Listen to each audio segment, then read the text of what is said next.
Merci beaucoup. 10 minutes 42. 42. Bien, merci. Donc moi je vais vous parler d'un segment.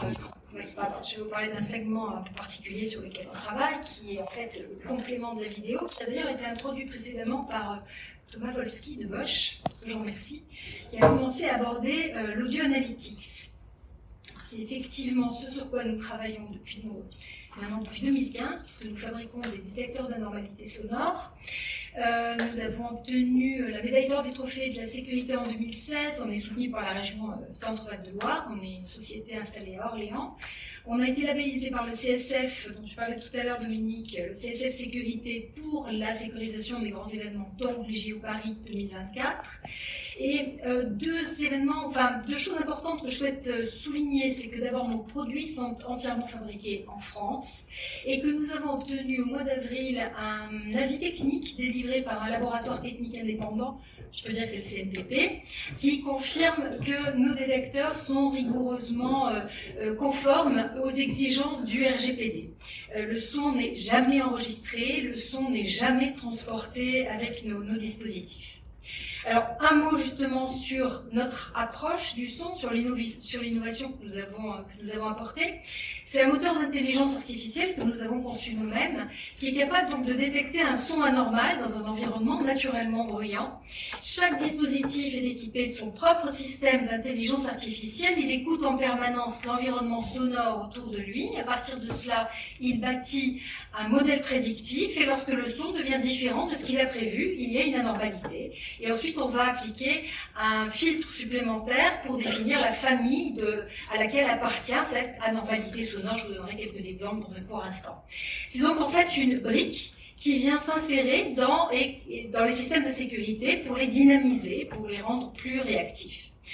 Et notre vision à 2 ans, elle va s'articuler autour du temps réel, parce que pour nous, c'est vraiment la notion qui nous semble primordiale, qui nous semble essentielle.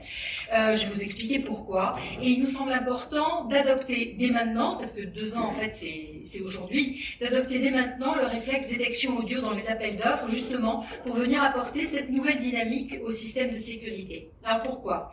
Le monde dans lequel nous vivons s'accélère, et les niveaux de risque, bien entendu, s'amplifient également.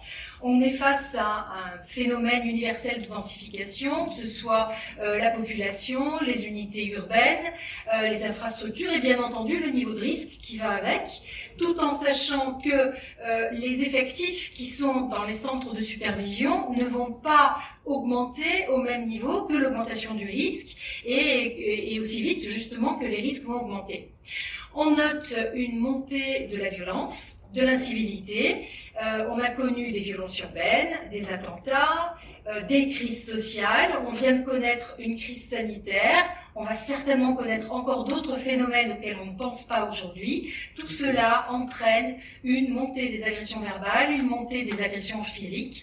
Comment canaliser ces situations d'urgence ?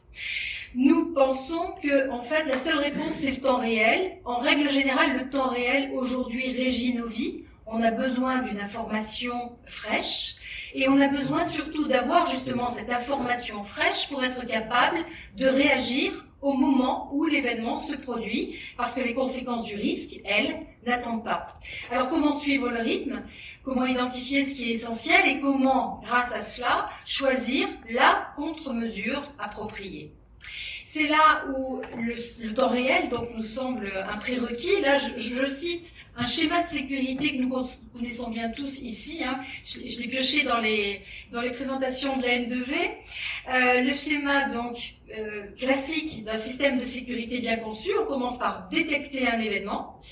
Pour transmettre l'occurrence de cet événement à un système d'analyse ou à un téléopérateur qui va pouvoir, ayant connaissance de cause, prendre la contre-mesure, décider de l'action à mener. Or, la détection audio est le premier maillon du temps réel. N'oublions pas que l'ouïe est le sens fondamental de l'alerte. C'est ce qu'on utilise pour se réveiller quand on dort, par exemple.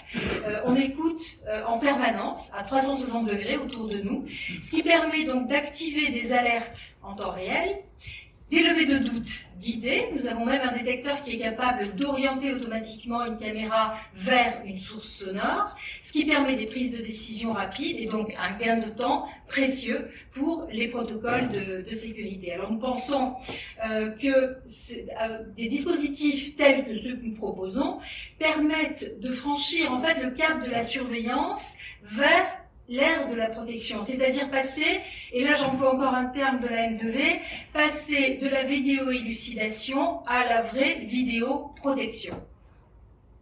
Alors concrètement, c'est des solutions qui existent déjà et qui sont capables, donc, comme je vous le disais, de dynamiser l'existant. Alors quelques exemples, on est capable dès maintenant de détecter des bris de vitres, du vandalisme, bien entendu des coups de feu, des détonations, des explosions, mais également sur la voie publique des accidents, des collisions par exemple.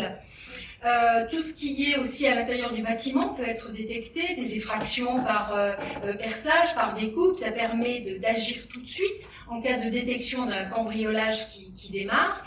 Et puis tout ce qui se passe dans la gamme de son de la voix humaine, toujours dans le respect de la vie privée, sans comprendre les mots, mais simplement l'émotion qui est transmise par la voix, qui est détectée par nos détecteurs justement, c'est-à-dire la détection d'agression verbale, d'incivilité ou de cris de panique.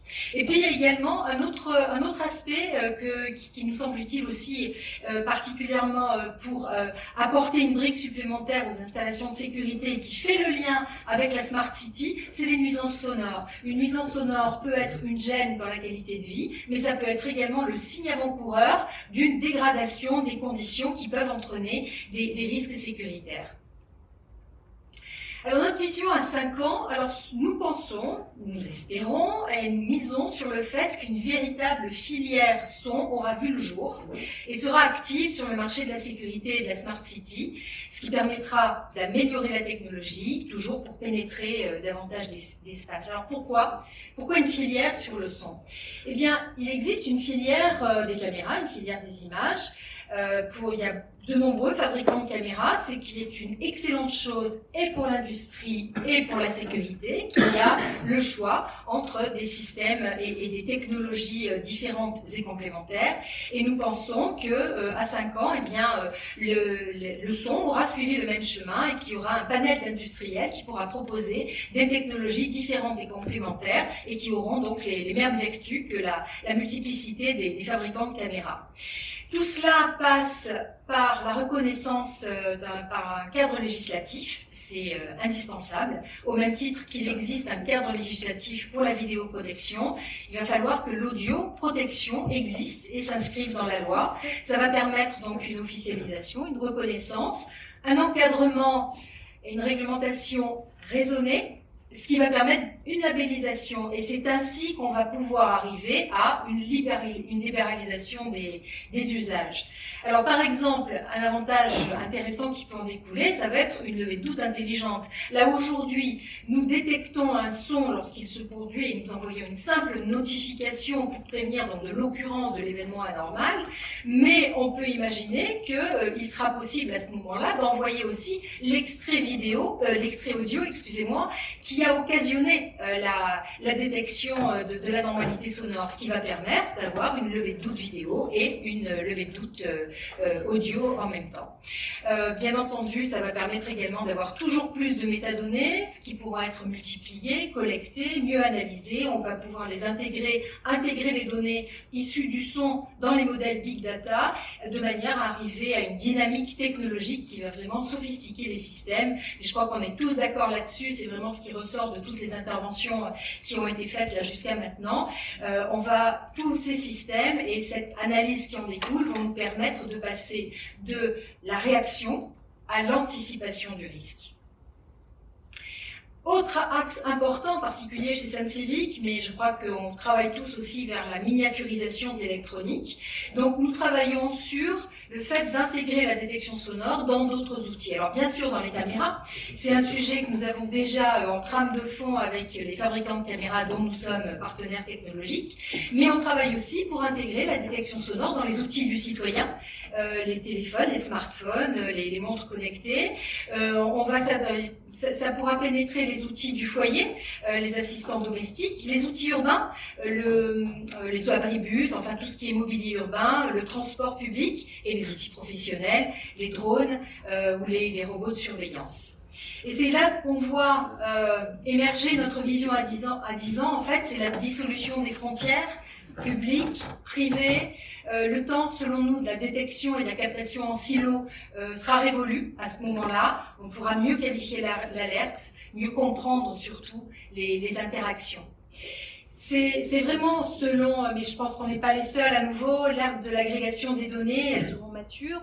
Donc on pourra faire converger toutes les données issues des détecteurs d'anomalies sonores, des capteurs divers, des caméras. Tout va être disponible pour les logiciels d'analyse qui vont pouvoir s'alimenter de tout un ensemble de données de manière à enrichir leur propre capacité et arriver à une alerte véritablement qualifiée. C'est-à-dire ne plus simplement signaler qu'il y a eu un choc à un endroit entre quelques véhicules, mais qu'il y a eu un accident de voiture impliquant 3 personnes dans tel véhicule, que le fauteur de trouble est parti par la rue Victor Hugo et qu'un embouteillage est en train de se créer dans le carrefour annexe. C'est ce que j'appelle une information déjà digérée qui pourrait être fournie au téléopérateur ou du moins à l'office de sécurité qui pourra à ce moment-là réagir beaucoup plus vite, mais surtout je pense qu'on ira probablement même encore plus loin parce que l'enrichissement des modèles prédictifs